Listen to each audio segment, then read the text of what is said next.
Assalamualaikum warahmatullahi wabarakatuh. Waalaikumsalam warahmatullahi wabarakatuh. Selamat pagi. Pagi, Guru.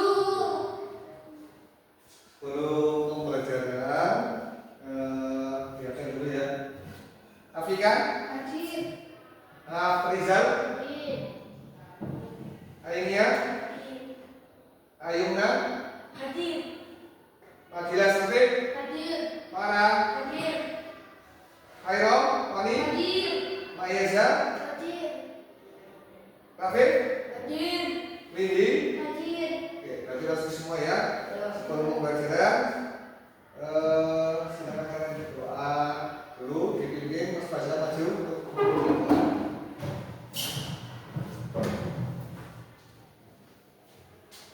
Siap, Bro. Rabi Adi mulai. Rabi Adi mulai, Bro, mulai. Bismillahirrahmanirrahim. Allahumma yazidni fil ilmi wa taqwa warzuqni ilman nafi'an wa amalan shalihan. Ya Allah, ya silah diriku dengan ilmu dan taqwa, dan berilah diriku kebaikan rizki, ilmu yang manfaat dan amal yang baik. Rabbi zidni ilman warzuqni fahma. Amin. Assalamualaikum warahmatullahi wabarakatuh. Waalaikumsalam warahmatullahi wabarakatuh. Terima kasih Mas Faisal. Oke, sudah siap untuk hari ini? Siap. Sudah siap untuk pembelajaran yang baru? Siap. Ini kalian masih simak, kalian sudah ada pembelajaran baru tentang coding dan kecerdasan artifisial. Nah, apa itu? Nanti kita bahas. Tujuannya untuk apa sih coding? Yang pertama tujuannya itu untuk memahami konsep dasar berpikir komputasional, termasuk definisi, prinsip, dekomposisi, pengenalan pola, abstraksi, berpikir algoritmik, dan karakteristiknya. Nah, jadi nanti fokusnya pembelajaran hari ini fokusnya itu kita akan ada di algoritmik. Algoritmik itu apa? Algoritmik itu berarti ada rangkaiannya itu harus berurutan. Nanti kita bermain game, kalian akan jadi sesuatu yang belum pernah kalian lakukan. Oke?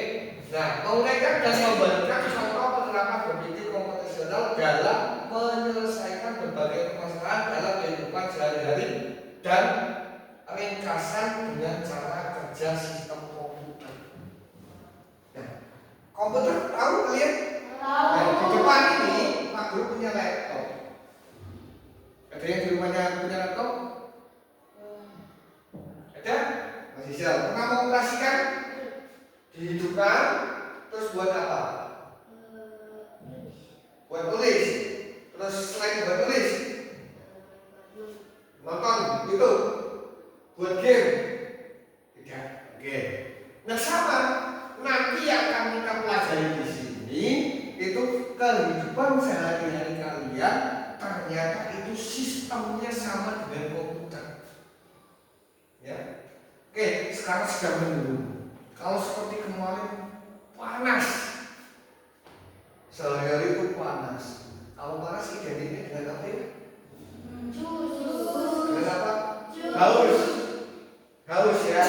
Kalau haus, kalian punya dahaga. Kalian pengen, wah kayaknya ini kalau minum jus itu enak ini. Ada yang sudah pernah minum jus? Sudah. Siapa saja? Nah, kalian jusnya itu beli di mana atau buat sendiri? Beli. Nah, di situ nanti ada yang namanya buah,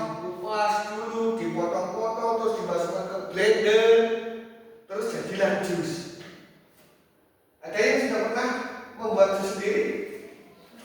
Sudah pernah? Jus apa? Alpukat. Ada yang lain? Nah, yang beli? Coba beli. Ya, banyak yang beli nih.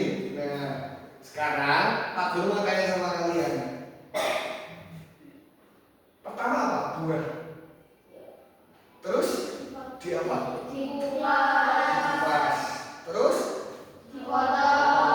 Terus? Dimasukkan ke blender. Dimasukkan ke blender terus? Jadi apa? Jadi apa?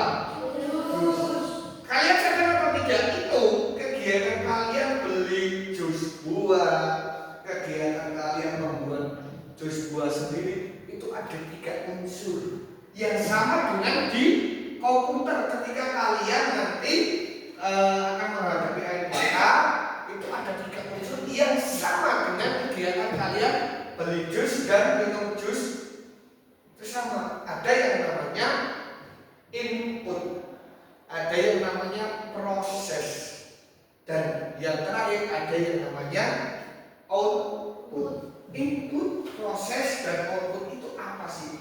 Input itu berarti sesuatu yang masuk, perintah. Kalian buat jus, yang buat tangan kalian atau mesin? Mesin. Mesinnya namanya apa? Blender. Nah, buahnya kalian kan mau perintahkan si blender untuk membuatkan kalian jus, ya kan? Kalian masukkanlah buah, ada air, ada susu, terus nanti ada toppingnya, ada mesis dan yang lain-lain. Itu namanya input, memasukkan. Nah, belum sampai di situ inputnya, kalian harus memberikan perintah. Perintahnya seperti apa coba? Blender, tolong buatkan saya jus. Dimasukkan buah langsung jadi jus, bisa apa tidak? Iya. Kalau sampai hari ini Pak Guru belum pernah menjumpai yang seperti itu. Tapi dengan kemajuan teknologi ke depannya tidak menutup kemungkinan ada yang namanya blender otomatis dengan sensor suara. Blender, tolong buatkan saya jus buah salak, karena di lingkungan kalian banyak salak. Nah, blendernya ada tangannya mungkin, ya, ada tangan, terus dikupas sendiri, dipisahkan dari buah dan biji, dimasukkan ke blendernya sendiri, kasih air, gula, susu dan yang lain, langsung keluar menjadi jus. Suatu hari bisa seperti itu, tapi untuk saat ini masih menggunakan manusia. Manusianya untuk apa sih?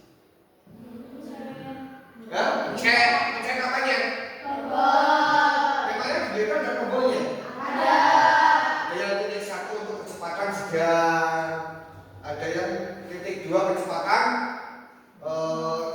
tinggi supaya jusnya gampang jadi dengan tekstur yang lebih lembut. Nah, itulah yang namanya input. Kalian sebagai manusia atau penjual sebagai manusia itu memerlukan si alat untuk beroperasi. Nah, kan balik-baliknya muter. Balik-baliknya itu tajam. Kalau tidak tajam, kayaknya lebih lama pembuatannya. Makanya dibuat desainnya itu tajam supaya si buah ini dan es batu itu bisa terpecah menjadi dari buah itu kan ada menjadi cair dengan utara itu. Dan itu yang namanya prosesnya. Outputnya apa? Outputnya yang kalian minum berupa jus buah itu hasil. Sama dengan yang namanya komputer. Ada input, ada proses, dan ada output. Misal contoh, tadi Mas Isal sudah di rumah ada laptop. Mas Isal buka, terus dihidupkan, buka aplikasi yang namanya Google. Di Google, terus Mas Isal diketikkan yang namanya YouTube. Situsnya YouTube. Kira-kira kalau sudah masuk ke YouTube, kalau di HP saja, di HP ya, di HP kalian punya HP akhir handphone, terus kalian buka aplikasi YouTube untuk mencari misalkan Pak Guru memberikan kalian tugas untuk mengamati film animasi misalkan ya. Kalian diamati. Nah, di situ ada kira-kira ada yang seperti ini atau tidak? Ada. Kalau koneksi ternyata internetnya itu tidak terlalu bagus, ada yang seperti ini atau tidak? Ada. Inputnya kalian mengetikkan misalkan cara mencangkok pohon salak, cara mencangkok. Nah, kalian mengetik kata-kata cara mencangkoknya ini adalah input. Prosesnya seperti apa ya? Itu bufferingnya. Nanti akan mencari mana yang relevan dengan apa yang kalian cari. Akhirnya di situ ada beberapa sumber cara mencangkok salah.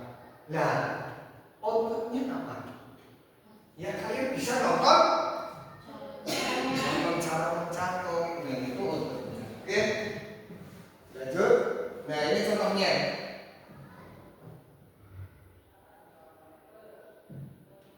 Oke, nah ini Pak Guru sedang memakai jarinya Pak Guru untuk mengklik YouTube. Prosesnya apa? Di sini karena sinyalnya kurang bagus, makanya akan ada yang namanya buffering. Nah, ini ada ya, ada iklan, ada walaupun banyak yang namanya iklan ya, gaya kita berlewat, silahkan kalian langsung di skip saja. Ini termasuk tidak atau spam yang ada di internet. Ini sudah saya masukkan ke PowerPoint, jadinya di skip itu susah.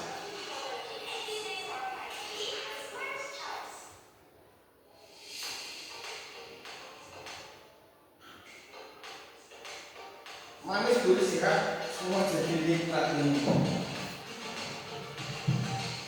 Video apakah ini? Oke, kita masuk ke video yang ini mengenai bunga terus buah. Bahan utamanya ini apa ini bawah ini? Seperti bangunan tadi membuat jus alpukat. Ini apa? Ada lagi. Ini apa? Susu. Ada gula. Nah, ini cara membuatnya. Nah, ini inputnya ada di sini. Memasukkan bahan, sesuatu dimasukkan ke blender. Ini input. Ya, kegiatan sehari-hari ini ada inputnya. Semua dari kalian tahu itu sampai dibentuk lagi itu ada 3 unsur yang namanya input, proses, dan buah alpukat yang dimasukkan, susunya, bahan-bahan yang dibutuhkan itu dimasukkan semuanya. Nah ini ada tombol-tombolnya ini. Nah ini yang manusia memerintahkan alat tersebut untuk beroperasi.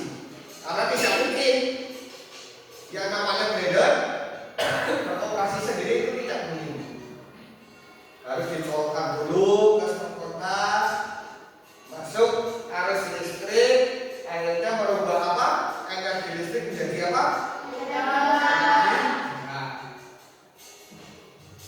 Nah, kita saksikan di sini. Setelah bahan masuk, kemudian bahan di blender sampai halus sudah. Di blender sampai halus, harus ada perintahnya atau yang dinamakan input. Nah ini blendernya apa? Jadi semua bahan akan tercampur dengan kecepatan yang tinggi dengan balik-balik pisau yang tajam, akhirnya halus. Ini yang dinamakan proses. Ya, prosesnya biasanya teksturnya itu menunggu sampai dengan lembut. Tidak lucu kalau kalian minum jus alpukat, alpukatnya masih ada bijinya, terus potongannya masih besar-besar. Nanti kalian minum bisa terjadi. Nah hasilnya akan jadi apa? Akan jadi jus. Nah ini output adalah hasil. Oke, jadi pengen minum.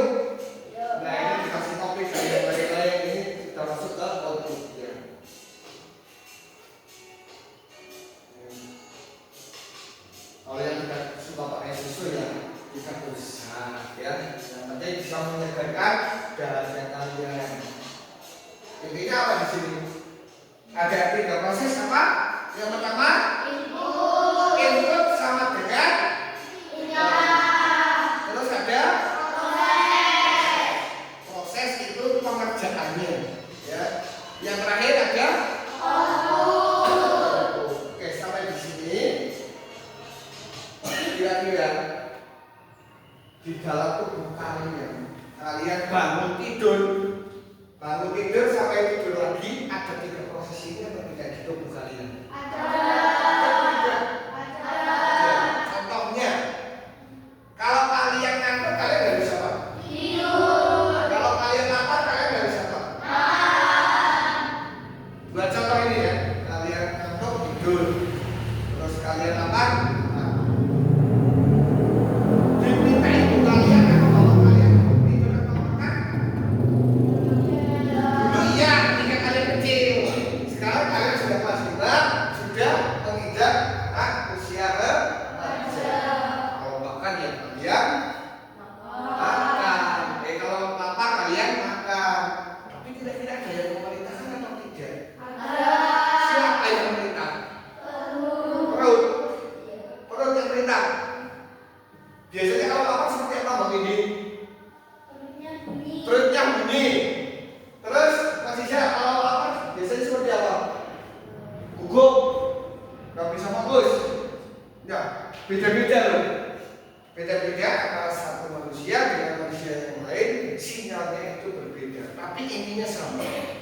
Kenapa kalian lapar bisa merasa lapar? Kalian bisa punya pikiran atau tindakan kalian harus mengambil nasi.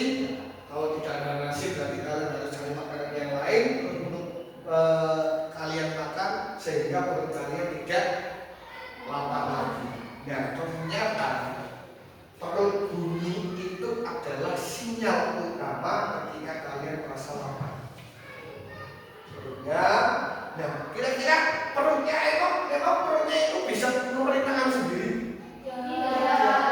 Ada satu komponen di dalam tubuh kalian yang bisa mengatur segalanya. Kira-kira apa itu? Otaknya, karena si perut ini sudah memberikan sinyal ke otak. Ya, perut mengirim sinyal ke otak, saya lapar.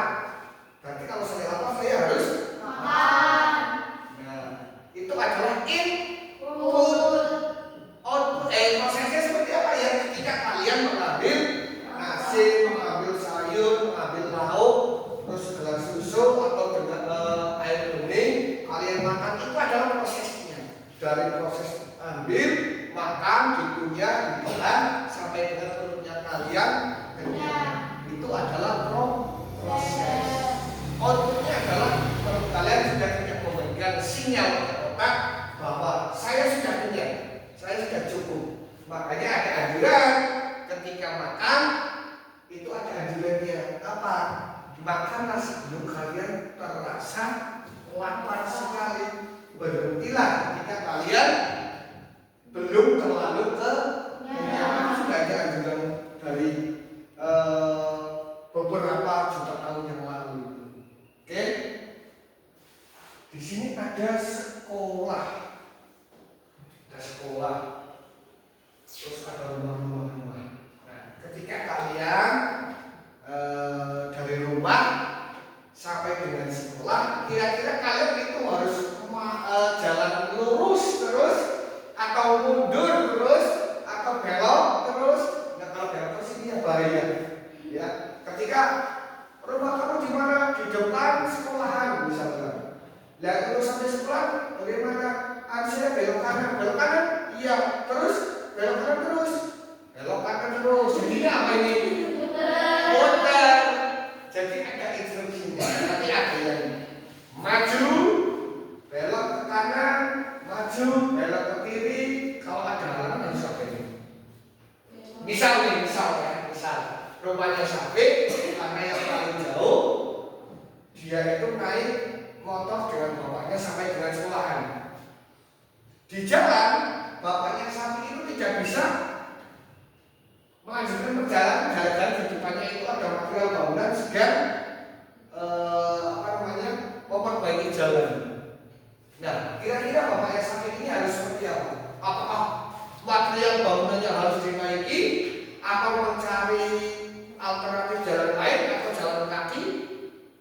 harus seperti apa?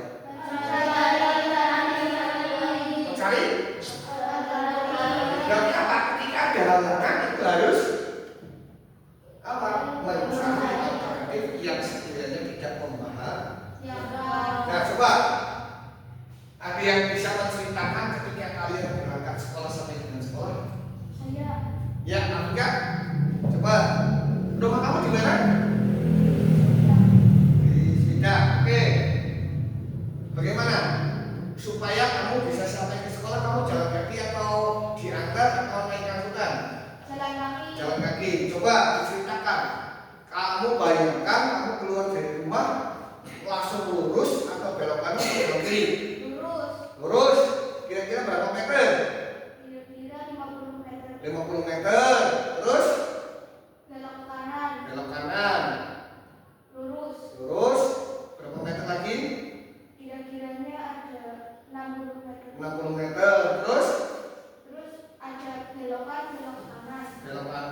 belokannya belok kanan, semua belok kanan atau belok kiri? Ada simpangan. Simpangan berarti simpang 3. Yang di atas sekolah itu belok kemana? Belok ke kanan. Terus sampai sekolah dari simpangan berapa meter? 40 meter. Nah, nanti ketika kalian saya berikan tugas untuk membuat DNA, itu kan tidak akan semulus itu. Ya, masa kalian harus bawa meter kan tidak. Nah, di situ ada sepeda motor. Ketika kalian jalan itu harus berhenti karena ada sepeda motor berkemasan atau ada mobil yang sedang mengangkut sawah atau sedang mengangkut kayu, gondok. Kalian kan harus berhenti atau mencari jalan nah sama ini kita pakai kelompok yang paling saja ini kelompok 1, kelompok 2, kelompok 3. Kemarin kan ini kelompok 3. Nah dibalik ini kelompok 1, kelompok 2, kelompok 3. Nanti permainannya seperti ini. Ada yang menjadi programmer. Tahu programmer? Yang membuat aplikasi. Terus ada yang menjadi robot. Nah, di sini ada yang punya remote control mobil, remote control atau eskavator. Yang punya adik biasanya kalau adiknya laki-laki seperti itu. Atau kalian pernah punya? Ya, Mas Faisal sudah pernah punya? Apa? Pakai remote? Mobil-mobilan? Atau robot? Mobil-mobilan. Mas Faisal sudah pernah punya? Apa bentuknya? Mobil. Mas Tani? Sudah pernah? Bentuknya apa? Eskavator. Mas Adi sudah pernah punya? Apa bentuknya? Mobil. Yang perempuan? Adiknya ada yang punya? Atau bahkan kalian ada yang punya? Helikopter, misalkan bisa terbang, bisa belok, naik turun. Eskavator bisa warung, mobil bisa jalan. Nah itu ada yang namanya remote control. Nah, remote controlnya ini kalian nanti jadi programmer yang menjalankan si robotnya siapa? Ya teman kalian sendiri. Nah, satu programmer, nanti setiap kelompok butuh satu programmer. Ya, satu programmer tujuannya adalah memberikan instruksi. Contoh, misalkan ini Pak Guru sekaligus programmernya. Programmer mengatakan seperti ini, maju 2 langkah. Berarti robotnya didengarkan, ada inputnya, prosesnya adalah berpikir maju 2 langkah. 1, 2. Berarti outputnya adalah saya sebagai robot itu berpindah dari titik A sampai titik B. Itu adalah hasilnya. Karena di depannya ada halangan, robot silakan geser ke kanan 2 langkah. 1, 2. Kenapa geser? Karena di depannya ada halangan. Robot silakan maju 1 langkah. Maju 1 langkah. Geser ke kiri 4 langkah. 1, 2, 3, 4. Nah, selanjutnya seperti itu, ya. Loh, Pak Guru, berarti butuhnya hanya 2 anak? Tidak. Satu sebagai programmer, satu sebagai robot. Robotnya ini harus nurut ya, programmer ya. Kalau programmernya error, nanti robotnya nabrak halangan. Bisa nabrak apa tidak? Bisa. Yang ketiga, tugas yang ketiga adalah sebagai peneliti. Memangnya harus diteliti? Ya, harus diteliti. Kenapa? Harus dicatat. Semuanya harus dicatat. Karena tadi algoritma matematika kan algoritma dicatat urutannya. Ya, paham? Nah, kalau dia satu kelompok 4 anak bisa apa tugasnya? Diberikan tugas tambahan apa? Memindah halaman, memindah standar di mana, dirinya di mana. Di belakang sudah saya siapkan limasannya. Oke? Sudah siap? Nah, kita buat sampling beserta halaman. Nah, ini halamannya. Halamannya adalah berupa tanda silang, ya. Nanti boleh silahkan, atau untuk lebih menariknya, misalkan kelompok 1 sedang menjadi programmer dan menjalankan robot, kelompok 2 atau kelompok 3 yang memberikan halangannya, ya. Begitupun seterusnya, kelompok 2 yang maju, nanti kelompok 1 atau kelompok 3 yang memberikan halangannya dipindah. Nah, aturan mainnya seperti ini. Satu keramik itu sama dengan satu langkah.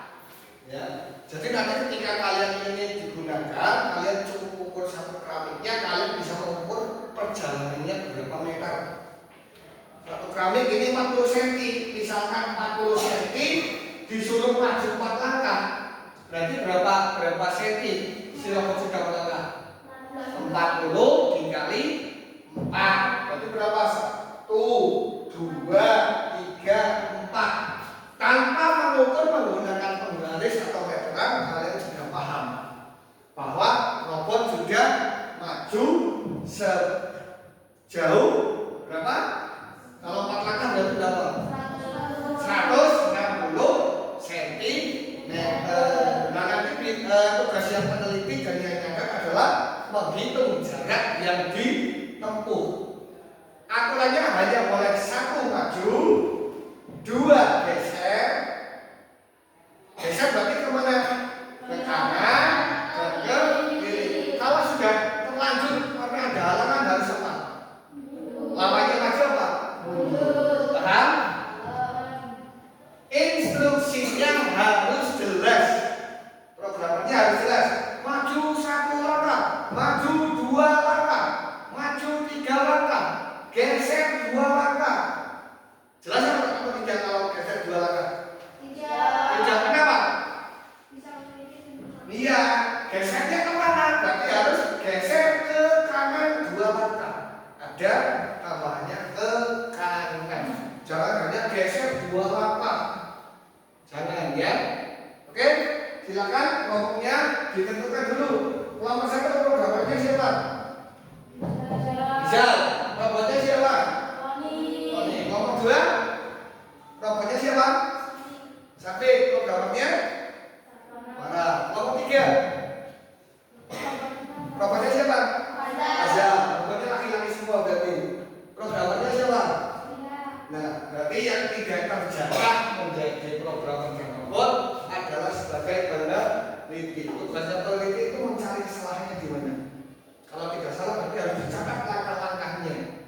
Ya, sama di kehidupan kalian nanti kita maju ke permainan dulu, nanti kita simpulkan di kehidupan sehari-hari kalian seperti apa, terus di komputer seperti apa sih? Apa gunanya permainan kalau hanya untuk senang-senang kalian itu tidak? Ya, di coding ini nanti kalian hubungkan ke kehidupan kalian sehari-hari dan di dunia komputer. Oke, mau kelompok berapa dulu ya maju? 1. Kelompok 1. Tadi berarti siapa ini? Tony sebagai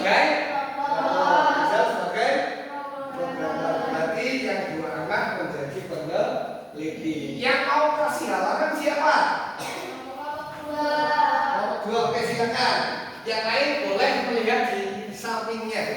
Oke, silakan di sini.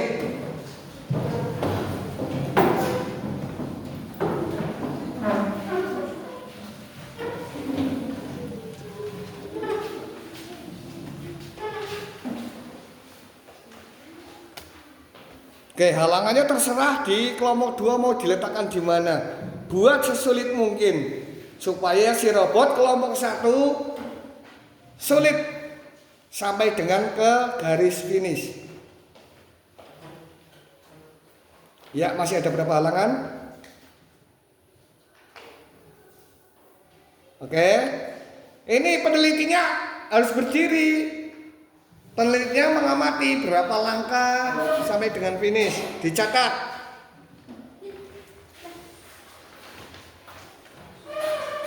Oke, silakan robot.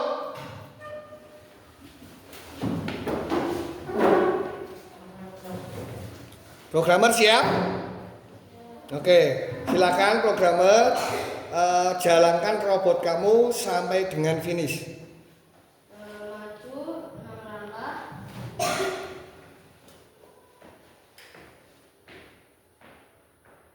Geser ke kiri 1 langkah.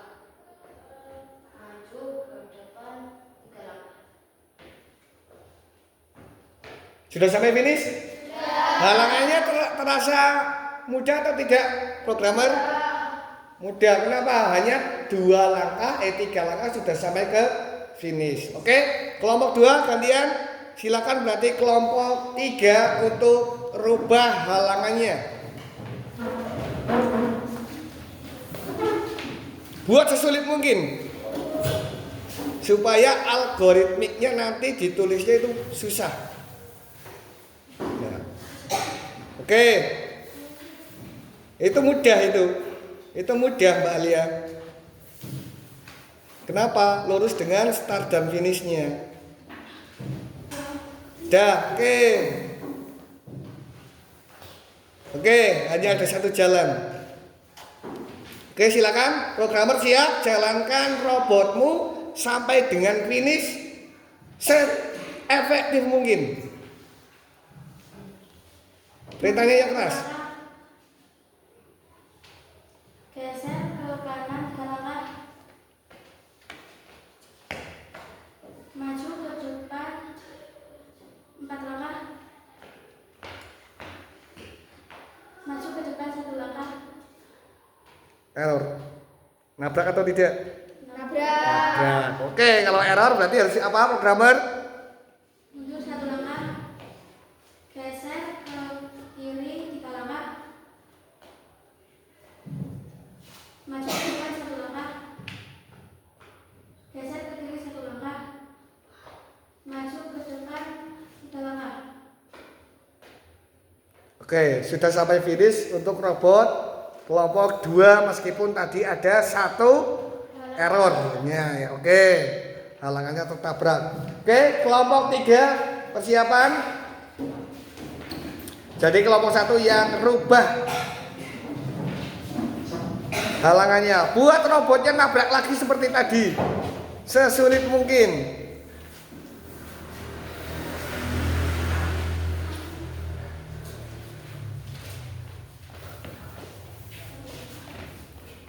Itu sangat mudah itu. Oke, sesulit mungkin. Oke, sudah dirasa sulit? Oke, robot kelompok 3 silakan diberikan instruksi untuk sampai dengan finish. Mulai. Maju 6 langkah. Geser ke kiri 1 langkah. Maju ke depan 2 langkah. Maju ke depan 1 langkah. Oke, sudah. Silakan kembali ke tempat duduk. Itu hampir sama ya, hampir sama ketika kalian ke sekolah atau ke tempat tujuan kalian, hampir sama. Ada halamannya, halaman sangat ditabrak ya. Nah, halamannya kalau misalkan di situ halamannya itu kecil-kecil, ditabrak paling sakitnya kecil. Kalau ada halamannya itu baru besar, ditabrak. Gimana? Sakit. Oke, sama kan? Di rumah saya sama kan?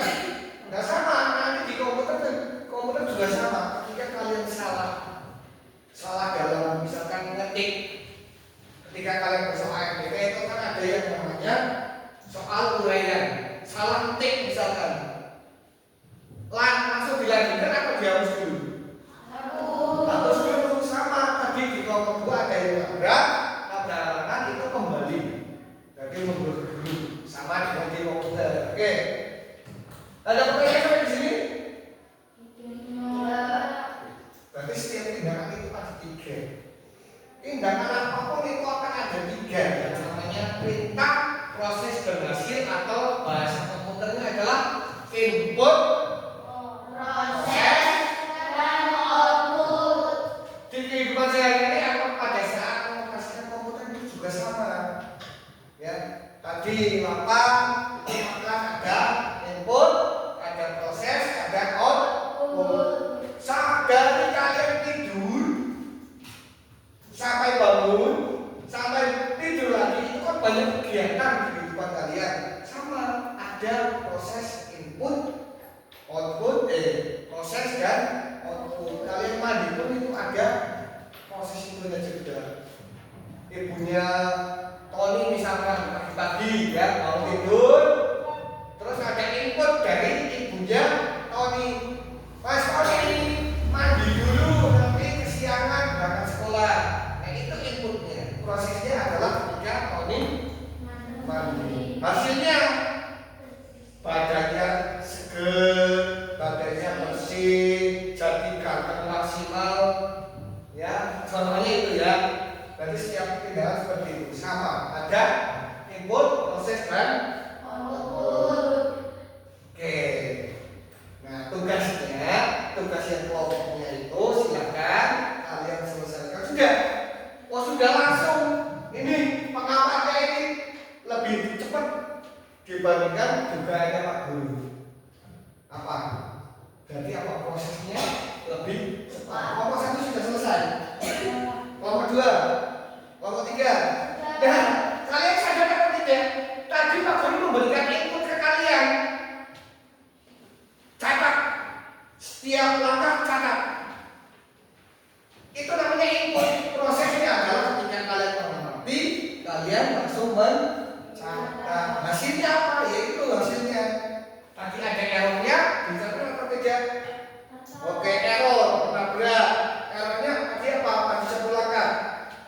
Dicatat. Nah ini output. Ini adalah hasil catatan ketika robot kalian itu dijalankan oleh program. Sadar atau tidak kalian ada input, ada proses, ada outputnya? Tidak. Berarti apa? Input, proses, dan output di kehidupan kalian dari bangun tidur sampai tidur lagi itu ada. Setiap tindakan ada. Di komputer juga sama. Nah, karena besok UNBK, kalian besok mau UNBK, berarti di sini kalian harus mengenal yang namanya komputer. Mana yang untuk menghidupkan. Sebelum itu, ini yang namanya layar. Ini yang namanya keyboard. Itu gunanya adalah untuk ketik. Nah, oke, ini ada di pembelajaran yang akan datang. Terima kasih karena waktunya sudah habis. Silakan nanti beristirahat. Untuk tugas ngomongnya dikumpulkan. Nanti coba tugas di rumah yang sendiri individunya. Kalian tuliskan minimal 3 contoh yang mengandung input, proses, dan output di kehidupan kalian di rumah. Paham? Ini dikerjakan secara mandiri sendiri begitu ya. Oke, terima kasih. Ini pembelajaran tentang coding KA. Minggu depan nanti kita akan ketemu lagi membahas tentang yang namanya coding. Kurang lebih mohon maaf. Intinya seperti itu. Tetap kalian harus menyadari bahwa input, proses, dan output itu tidak lepas dari kehidupan kalian.